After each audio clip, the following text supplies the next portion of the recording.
मैं हूँ जेनिथर, इस कहानी का निर्देशक। आज हेडमास्टर एलिस्टर से पूछेंगे कि तुमने एनी पेट्रोवा का ऑफर क्यों रिजेक्ट किया और किस लिए किया, क्या रीज़न हो सकता है। चलो आज जानते हैं। एलिस्टर जेनवर्थ हेडमास्टर के ऑफिस के बाहर खड़ा था। उसके सारा सपना एक छोटा स्टफ बैग में पैक था। वैसे भी उसके पास ज़्यादा कुछ कभी था ही नहीं। पता नहीं आज हेडमास्टर मुझे क्यों बात करना चाहते हैं। उसने फिर धीरे से दरवाज़ा खोला। कम इन।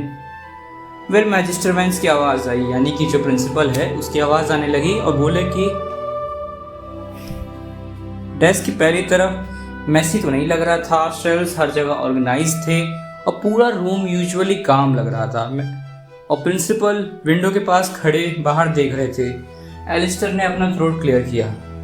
आप मुझसे मिलना चाहते थे सर? मैजिस्टर ने सोली मुड़कर उसको बोला, सबसे पहले मुझे तुमसे माफ़ी मांगनी है एलिस्टर। एलिस्टर कंफ्यूज है, भाई ये क्या हो गया? यानजी के बिहेवियर के लिए। यानजी का नाम सुनते एलिस्टर का एक्सप्रेशन हल्का सा चेंज हुआ। मैजिस्टर अपने चेयर पे जाकर बैठे और उसका माइंडसेट मेरी गलती की वजह से बना है। जब मैं यंग था मैंने उसके फादर को सिर्फ ये सिखाया था कि रिजल्ट मैटर करता है। यानी कि जो मैजिस्टर वैंस थे यानजी के फादर के फ्रेंड थे, तो उन्होंने यही ज्ञान दिया था कि सिर्फ रिजल्ट मैटर करता है। Talent, rank, status, achievement. उसके फादर का जो रैंक था ना वो डी रैंक था, इसलिए वो हमेशा अपने आप को इन्फीरियर फील करता था। लगता है वही थिंकिंग यानजी तक पहुंच गई। उन्हें रिग्रेट के साथ घिन आ रही थी और उसमें मेरी भी गलती है। रूम में कुछ सेकंड साइलेंस था।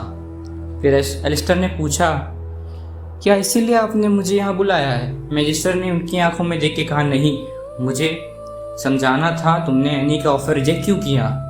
1 लाख क्रेडिट्स, तुम उससे अपनी सिस्टर की हेल्प कर सकते थे। एंड इवन अगर फ्यूचर में गिल्ड से निकाल दिया जाते तभी भी तुम्हारी सिचुएशन बेटर होती। ये बोलते हुए उसकी नज़र साइड में फ्लोटिंग येलो विंडो की तरफ गई। 21 घंटे बचे हैं क्वेस्ट कंप्लीशन में।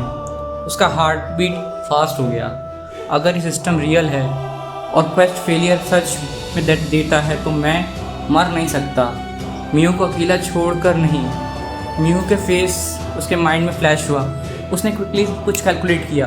गिल्ड ज्वाइन करने के बाद मुझे यूनिफॉर्म, एकोमोडेशन, सारा सब कुछ करने में मुझे पूरा दिन निकल जाएगा और उसके पास इतना टाइम नहीं है। हो सकता है ये सिर्फ एक सिस्टम एरर हो, लेकिन अगर ये रियल निकला तो मेरे पास रिस्क लेने के अलावा कोई ऑप्शन नहीं है। मैजिस्टर कुछ सेकंड तक साइलेंटली उसे देखते रहे, फिर उससे पूछे, पार्ट डिफ़िकल्ट होगा लेकिन वो तुम्हारा चूजन पाथ होगा। एलिस्टर ने हाँ की तरह मुंडी हिलाई। Thank you sir. वो जाने ही वाला तभी मैजिस्टर ने उन्हें रोका। वेट। एलिस्टर ने पूछा, क्यों? फिर मैजिस्टर बोले, अपना हाथ दो। तब हाथ जब दिया तब उसके हाथ में 40,000 यूनियन क्रेडिट कार्ड दे दिया और बोला कि मेरे पास 40,000 क्रेडिट है यूनियन वाला। तो उसने बोला, मैं इसे एक्सेप्ट नहीं कर सकता सर। इतने ज़िद्दी मत बनो, हम दोनों जानते हैं तुम सारा पैसा से अपनी बहन पे खर्चा करते हो उसके ट्रीटमेंट के लिए, पर कभी खुद पे भी ध्यान रखा करो। एलिस्टर उन्हें नरमी आंखों से देखने लगे। थैंक यू सर, मैं इसका अच्छा इस्तेमाल करूँगा। फिर मैजिस्टर वैंस ये सोचने लगे, बस यही उम्मीद करता हूँ कि वो लड़का एक दिन खुद के लिए और अपनी बहन के लिए हैप्पीनेस ढूंढ ले।